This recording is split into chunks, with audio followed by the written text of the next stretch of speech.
Pessoal, bom dia, boa tarde, boa noite para quem está nos acompanhando hoje. Meu nome é Hannah Vitória. Estamos começando o primeiro episódio do novo podcast do Avera, o Giro pela Roda.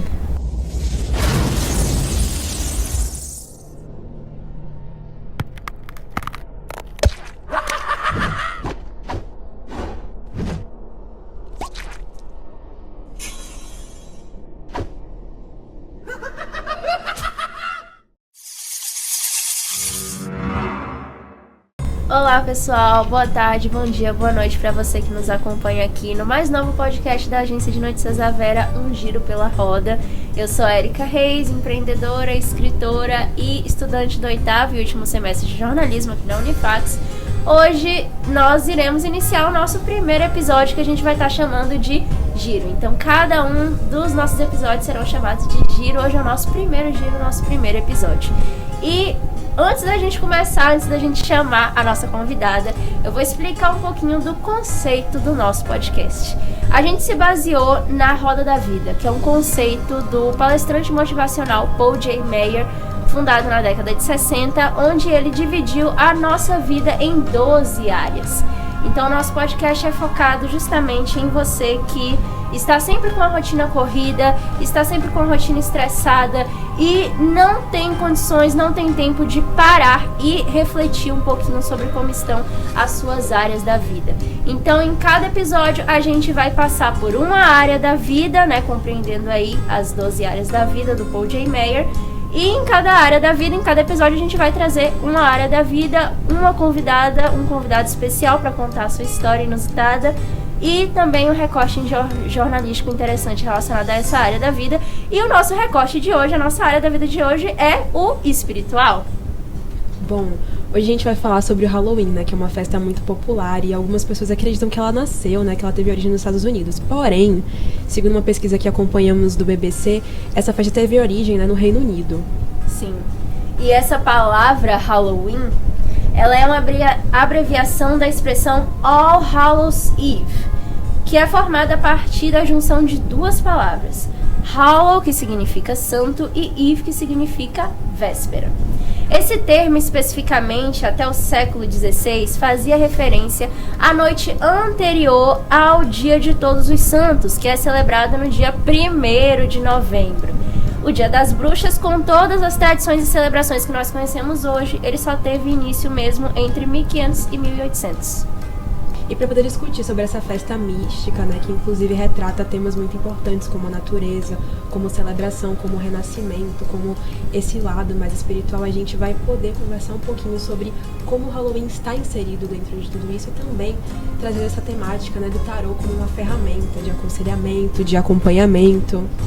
Sim, exatamente. A gente resolveu trazer uma convidada muito especial aqui hoje, justamente porque a gente não quer apenas que ela conte as histórias marcantes dela em relação à espiritualidade, que nós sabemos que ela tem muitas, mas também a gente trouxe ela aqui para poder desmistificar o oculto e mostrar que a espiritualidade não é algo distante. É algo que pode nos guiar no cotidiano, nos conectar mais com nós mesmos e também nos dar clareza em situações que parecem inusitadas na nossa vida. Vamos dar boas-vindas para nossa convidada, que é estudante de jornalismo também, que ela é taróloga, dançarina e cantora. Catarina, me conte um pouco mais, né, sobre a sua experiência espiritual, né? Uma experiência que foi marcante para você. Bom, oi galera, boa tarde, boa noite. Seja bem-vinda. Obrigada, Meu nome é primeiramente. Catarina. Eu já estou há alguns anos, né? Comecei na Wicca.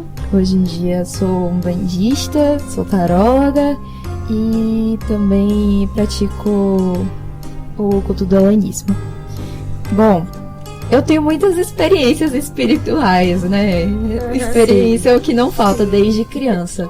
Mas uma que realmente me marcou muito e me fez traçar esse caminho na minha vida, né? Me fez procurar ajuda, porque eu tava tendo acesso a todas essas coisas, é que quando eu era criança eu tinha um caminho muito aberto. E o que que acontece? Essas crianças acabam sofrendo bastante, né? Porque a gente vê coisas que a gente não deveria. Sim. Então, o que que acontecia? Eu vivia num prédio onde existiam muitos casos de violência doméstica. Então era um prédio com energia muito densa. Era um prédio que até assustava quando eu levava alguma coleguinha e tudo mais pra lá. Elas sempre ficavam, nossa, meio esquisito, né? Porque criança sente. Sim. E eu, quando era criança, morava nesse prédio, eu sentia bastante. E o que acontecia comigo toda noite era que eu via um espírito específico no corredor. E ele sempre estava na mesma posição. E ele era encapuzado, assim. Era uma figura bem assustadora pra uma criança. E às vezes ele se transformava em, assim, minhas babás, minhas tias, e principalmente mulheres. Figuras acolhedoras. E ele sempre estava de braços abertos, como se dissesse, vem aqui. E algo sempre sussurrava literalmente no meu ouvido pra eu não ir. Pra eu procurar meus pais. Pra eu não ir até o corredor. E eu sempre corria pro quarto dos meus pais chorando. Meus pais são católicos. Então, nossa. eles sempre ficavam, não sei mais o que fazer, eu vou mandar benzer essa criatura. Porque Nossa, ninguém sabia pra onde ir. Meu pai achava que era só minha imaginação. Minha mãe acreditava até, porque ela mesma já teve experiências na vida dela. Eu acredito que eu puxei essa veia bem da minha mãe. Sim. Mas não sabiam muito bem o que fazer. Então a solução era só, tipo, rezar um Pai Nosso e ficar por isso mesmo. Mas toda noite isso se repetia. Né? E quando eu fui ficando mais velha, as coisas começaram a se intensificar. Que quando você não cuida da sua espiritualidade, a tendência é se intensificar, né? Sim. As pessoas ficam, ai, porque tem sempre livre-arbítrio. Comigo não teve não, viu? Imagina. Já deixo logo claro que comigo falou, não, essa daqui vai ter que seguir.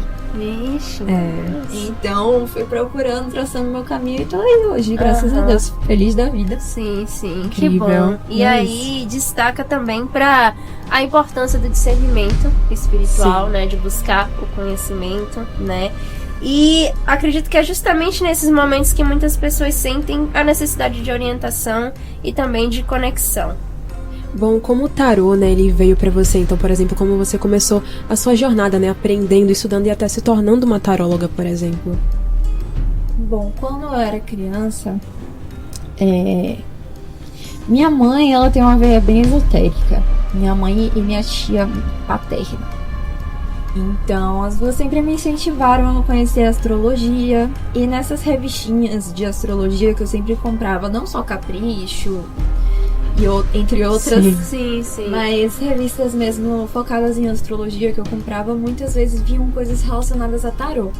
E eu sempre achava aquilo muito interessante. E até que eu comprei uma revistinha de criança mesmo, que chamava Witch. Eu não sei se vocês conhecem, mas veio antes das Winx e eram bruxinhas. Numa dessas revistas veio um oráculo. E foi meu primeiro oráculo. Oh, meu Deus. E eu vivia lendo aquele oráculo e eu me divertia muito com isso. E não ironicamente ele funcionava. Uau! Ele me deixava muito brava. Até que um dia meu pai tava vendo que eu tava muito viciada e jogou fora. Desde então eu passei muitos anos sem ler. Até que na pandemia, quando eu voltei a me reconectar com as minhas raízes, né? A questão do culto grego, né? Culto celta. Eu voltei a ler, né? Tarô, o tarô mesmo original, né? O Rider-Waite. O tradicional Rider-Waite. E eu comecei a conhecer também baralho cigano, runas das bruxas. Sim. Eu sempre gostei muito desse mundo de oráculos, né? Tanto que tem os oráculos individuais também. Tem oráculos só sobre sentimentos, oráculos só sobre mais focados em bruxaria. Por exemplo, a pessoa quer realmente uma orientação espiritual para saber se alguém jogou uma demanda, se alguém fez uma amarração, algum feitiço, alguma coisa. Você vai lá para uma runa das bruxas. A pessoa quer saber algo mais romântico. Aí você vai lá para um tarô focado, né, no amor romântico. Então eu sempre gostei bastante porque você pode ver de tudo ali e você não tá prevendo o futuro, né? Você tá apenas lendo a energia daquele momento. Sim. E eu acho isso uma habilidade muito legal. Sim, com certeza. E nesse mês do Halloween, Cat, como é que fica o mundo espiritual? Mais agitado, por exemplo? Assim, não necessariamente. Vamos lá. O que é que acontece? Sim. falando em termos mais técnicos, o Halloween, para nós pagãos, ele vem, para nós neopagãos, me corrigindo, ele vem principalmente da roda do ano. O que é a roda do ano? São os nossos calendários de sabbats, nossas comemorações. Nem toda bruxa segue. Eu sigo alguns.